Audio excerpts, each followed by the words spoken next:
தமிழக மக்கள் அனைவருக்கும் இனிய காலை வணக்கங்கள். டிசம்பர் மாதம் 9ஆம் தேதி திங்கட்கிழமை காலையில் 11 மணிக்கு இந்த ஒரு வீடியோ பதிவு பண்ணிகிட்ருக்கோம். நான் உங்கள் அருண்குமார்.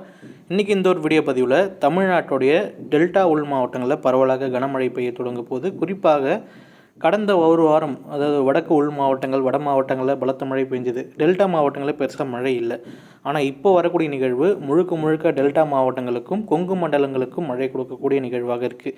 இந்த ஒரு நிகழ்வு பற்றி எப்படி இருக்க போது, எந்த மாவட்டங்கள் மழை பெறப்போகுது, எந்தெந்த மாவட்டங்களில் மழை தீவிரமாக இருக்க போது, நிகழ்வுடைய பாதை எப்படி இருக்கலாம், இப்போது அந்த நிகழ்வு எங்கே இருக்குது, எல்லா கேள்விகளுக்கும் ஒரே பதிலாக இந்த ஒரு வீடியோ பதிவு இருக்க போது. அதனால் வீடியோ ஸ்கிப் பண்ணாமல் ஃபுல்லாக பாருங்கள். அப்போ தான் நம்ம என்ன சொல்ல வரோங்கிறது உங்களுக்கு தெளிவாக தெரிய வரும். அதுக்கு முன்னாடி இது வரைக்கும் நம்ம சேனலை சப்ஸ்கிரைப் பண்ண நண்பர்கள் மறக்காமல் சேனலை சப்ஸ்கிரைப் பண்ணிவிட்டு வீடியோ பாருங்கள். அப்போ தான் நம்ம பதிவு செய்யக்கூடிய வீடியோ பதிவுகள் உங்களுடைய நோட்டிஃபிகேஷனுக்கு தினசரி வந்து சேரும். மழை நாட்கள் இன்னும் 15 நாட்கள் இருக்குது. 15 நாட்கள் சிறப்பான மழை தமிழ்நாட்டுக்கு உண்டு. அதனால் மறக்காமல் சப்ஸ்கிரைப் பண்ணிக்கோங்க. வாங்க வீடியோ பதிவுக்கு போகலாம். தற்போது நீங்கள் பார்த்துருக்க செய்திகள் படத்தில் பார்க்கலாம். அதாவது ஒரு நிகழ்வுடைய மழை மேகங்களை பொறுத்து தான் வந்து பார்த்திங்கன்னா மழையோட அளவு இருக்கக்கூடும். ஆனால் இப்போ இருக்கக்கூடிய நிலை வந்து பார்த்திங்கன்னா ஒரு கவலைக்கிடமான சூழ்நிலை தான் இந்த ஒரு நிகழ்வு இருக்குது. ஆனால் இது வந்து பார்த்திங்கன்னா கூடிய சீக்கிரம் இன்னும் ஒரு 24 மணி நேரத்தில் ஒரு வடிவம் எடுத்து ஒரு வலுவான மழை மேகங்களோட ஒரு சுழற்சியாக காணப்படும். இப்போ இந்த மேற்கத்திய இடையூறுன்னு சொல்லக்கூடிய அந்த ஒரு காற்றின் காரணமாக இந்த மழை மேகங்கள் அனைத்தும் வலு குறைந்த நிலையில் ஆல்மோஸ்ட் வந்து பார்த்திங்கன்னா ஒரு எம்டி செல்லாக, அதாவது ஒரு எலும்புக்கூடு மாதிரி இருக்குது அந்த ஒரு காற்று சுழற்சி. இது அடுத்து வரக்கூடிய 24 மணி நேரத்தில் படிப்படியாக வலுப்பெறும். அதாவது ஃபங்கல் புயல் நீங்கள் கடைசி நேரத்தில் பார்த்துருக்கலாம். இறுதி காலகட்டம் வரைக்கும் பெருசாக அது வலுப்பெறவே இல்லை. ஆனால் அந்த 12 மணி நேரத்தில் புயலாக உருவாகுச்சு. ஆழ்ந்த காற்றழுத்த தாழ்வு மண்டலம், இப்படி அந்த ஒரு கோட்பாடு, அதாவது அந்த நிலப்பகுதியை ஒட்டி நெருங்க வர அந்த ஒரு நிகழ்வுடைய வலிமையானது அதிகரிச்சதை நீங்கள் வந்து பார்த்துருக்கலாம். இது வந்து பார்த்திங்கன்னா கூடிய சீக்கிரம் அடுத்த 24 மணி நேரத்தில் அந்த காற்று சுழற்சி வலிமை பெறும். ஆழ்ந்த காற்றழுத்த தாழ்வு பகுதியாக கூடிய விரைவில் வலுப்பெற்று காணப்படும். இந்த நேரத்தில் இது வந்து தாழ்வு மண்டலமாக வலுப்பெறுவதற்கான வாய்ப்புகள் உண்டு. இனிமே தான் வந்து பார்த்திங்கன்னா அந்த ஒரு நிகழ்வு படிப்படியாக வலுப்பெறும். இந்த ஒரு தாழ்வு மண்டலம் குறிப்பாக இலங்கையின் வடக்கு பகுதி வழியாக கல்ஃப் ஆஃப் மன்னார் வழியாக நம்மளுடைய தென் தமிழகம் வழியே பயணித்து அரபிக்கடலுக்கு செல்லும் என்று எதிர்பார்க்கப்படுகிறது. இந்த மன்னார் வளைகுடா வழியாக பயணிக்கும் போது ஒரு சிறப்பான மழை தமிழ்நாட்டுக்கு இருக்கும், அதுவும் உள் மாவட்டங்களுக்கு. அந்த ஒரு நிகழ்வு இப்போ இருக்கிறதுக்கான வாய்ப்புகள் உண்டு. இந்த ஒரு நிகழ்வு தாழ்வு மண்டலமாக அந்த கல்ஃப் ஆஃப் மன்னார் அருகே நீடிக்கும் போது நம்மளுடைய டெல்டா உள் மாவட்டங்கள், வடக்கு உள் மாவட்டங்கள், கொங்கு மாவட்டங்கள் சிறப்பான மழை பெறும். ஏன் தென் மாவட்டத்தை நம்ம சொல்லலை? ஏன்னா அந்த நிகழ்வோடைய வடக்கு பகுதியில் தான் அதிகமாக மழை பெய்யும். கடந்த நீங்கள் ஒரு 2-3 நிகழ்வு எடுத்துக்கலாம். ஃபங்கல் புயலுடைய கரையை கடக்கக்கூடிய இடத்துல இருந்து வடக்கு பகுதியில் தான் அதிகமாக மழை பெற்றுச்சு.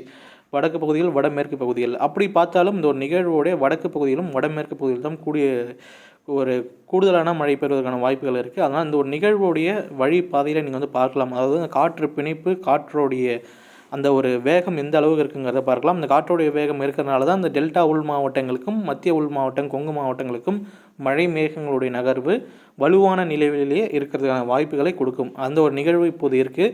இது வந்து பார்த்திங்கன்னா ரொம்ப நாட்கள் நீடிக்காது. 11ஆம் தேதி வந்து பார்த்திங்கன்னா நம்மளுடைய தமிழகத்தை ஒட்டி நெருங்கி வந்துடும். 12ஆம் தேதி நம்மளுடைய தென் தமிழகம் அருகே நீடிக்கக்கூடும். அதனால் 11ஆம் தேதியும் 12ஆம் தேதியும் ஒரு பரவலாக நம்ம ஒரு கனமழை எதிர்பார்க்கலாம்.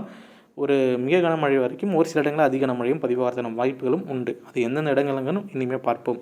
இந்த ஒரு நிகழ்வு படிப்படியாக அரபிக்கடலுக்கு நகரும் போது இந்த நம்மளுடைய வடக்கு உள் மாவட்டங்கள், டெல்டா மாவட்டங்கள், கொங்கு மாவட்டங்களுக்கு பரவலாக மழை கிடைக்கும். அதோடைய நகர்வு ஓரியன்டேஷனை பொறுத்து தென் மாவட்டங்களுக்கும் ஒரு பரவலாக மிதமான முதல் ஒரு சில இடங்களில் கனமழை பதிவாகிறதுன வாய்ப்புகளும் அதிகமாக இப்போதைய நிலைமைக்கு தென்படுகிறது. அது இந்த ஒரு நிகழ்வோடைய ஒரு 5 கிலோமீட்டர் மேலே கீழே வந்து பார்த்திங்கன்னா நகர்வு, அது ஒரு வேறுபாடு இருக்கும் போது மழை பெய்யக்கூடிய இடங்களும் வேறுபாடு இருக்கும். அதனால் வந்து பார்த்திங்கன்னா எக்ஸாக்டாக இந்த தாலுக்காவில், இந்த வில்லேஜில் மழை பெய்யும் நம்மளால் சொல்ல முடியாது. இந்த மாவட்டத்தில் இப்படி மழை இருக்கலாங்கிறது தான் நம்மளுடைய அசம்ஷனாக இருக்கும். இப்போ நம்ம அதை கொடுக்கக்கூடிய தகவலும் மாவட்டங்கள் வாரியாக மாவட்டத்தில் இப்படி மழை இருக்கலாம், இந்த இடங்களில் மழை இருக்கலாங்கிற தகவல் தான் நம்ம கொடுக்க போகிறோம்.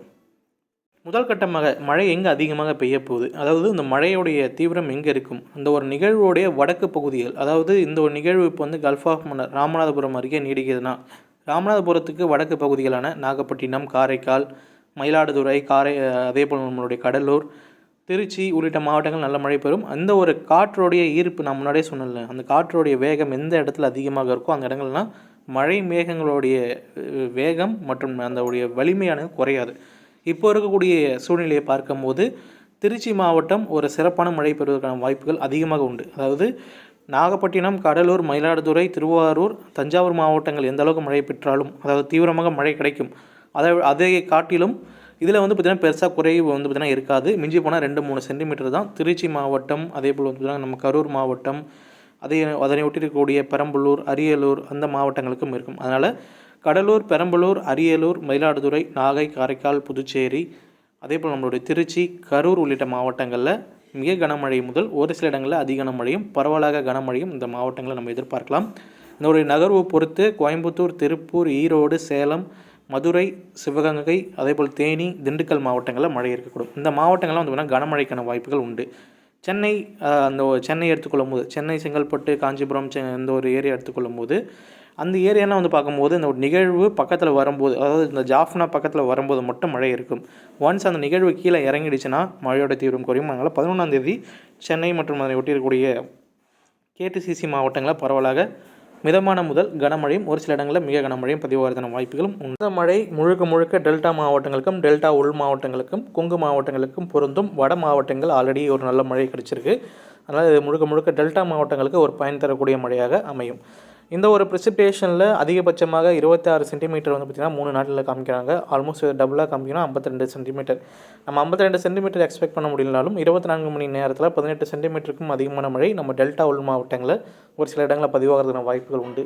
அது திருச்சி மாவட்டத்தில் எங்கே வேணாலும் இருக்கலாம். திருச்சி இந்த லால்குடி சரௌண்டிங்காக இருக்கட்டும், துவாக்குடி சரௌண்டிங்காக இருக்கட்டும், அல்லது இந்த நம்ம புதுக்கோட்டை, கீரனூர் சரௌண்டிங் எங்கே வேணாலும் இருக்கலாம். நம்ம புதுக்கோட்டை இந்த இடங்கள்லாம் பார்க்கும்போது அந்த நிகழ்வுடைய கண் பகுதி, அதாவது சென்டர் பாயிண்ட், அந்த சென்டர் பாயிண்ட்லேருந்து அதுக்கு மேலே தான் மழை இருக்கும். இந்த சென்டர் பாயிண்ட்டு கீழே வந்து பார்த்திங்கன்னா பெருசாக நம்ம வந்து மழை எதிர்பார்க்க முடியாது. அதனால் இது வந்து இந்த நிகழ்வு ஜஸ்ட் கீழே இறங்க நம்ம தென் மாவட்டங்களுக்கும் பரவலாக நம்ம மழை எதிர்பார்க்கறதான வாய்ப்புகள் உண்டு.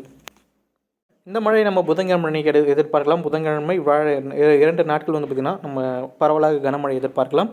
பிறகு வெள்ளி, சனி, ஞாயிறில் ஆங்காங்கே மட்டும் மழை எதிர்பார்க்கலாம். பரவலான மழை எதிர்பார்க்க முடியாது. அடுத்த நிகழ்வு 15ஆம் தேதி அல்லது 16ஆம் தேதி இலங்கையை ஒட்டி நீடிக்கக்கூடும். அடுத்தடுத்து நம்ம ட்ராக் பண்ணிக்கிட்டே இருக்கிறோம். அதனால் வீடியோ பார்க்கணுன்னா மறக்காமல் சப்ஸ்கிரைப் பண்ணிக்கோங்க. நம்ம இந்த ஒரு வீடியோ பதிவு இதோட முடிச்சுக்கிறோம். 24 மணி நேர வானிலை அறிக்கைக்கு தொடர்ந்து இணைந்தீர்கள். நம்ம இன்னும் அடுத்தடுத்த 24 மணி நேர வானிலை இருக்கையில் இன்னும் தெளிவாக இந்தந்த மாவட்டங்களில் இந்தந்த தாலுக்காவில் இவ்வளோ இடங்களில் மழை எதிர்பார்க்கலாங்கிற தகவலோடு சந்திப்போம். வீடியோ பிடிச்சிருந்தால் லைக் பண்ணுங்கள். மறக்காமல் உங்களுடைய கேள்வி இருந்தால் கமெண்ட் செக்ஷனில் கமெண்ட் பண்ணுங்கள். மறக்காமல் இந்த ஒரு வீடியோ பதிவை உங்களுடைய நண்பர்களுக்கும் ஷேர் பண்ணுங்கள். அப்போ தான் பலருக்கும் இந்த ஒரு வீடியோ பதிவு பயன் தரக்கூடிய வீடியோ பதிவாக அமையும். மிஸ் பண்ணிடாதீங்க. நன்றி, வணக்கம்.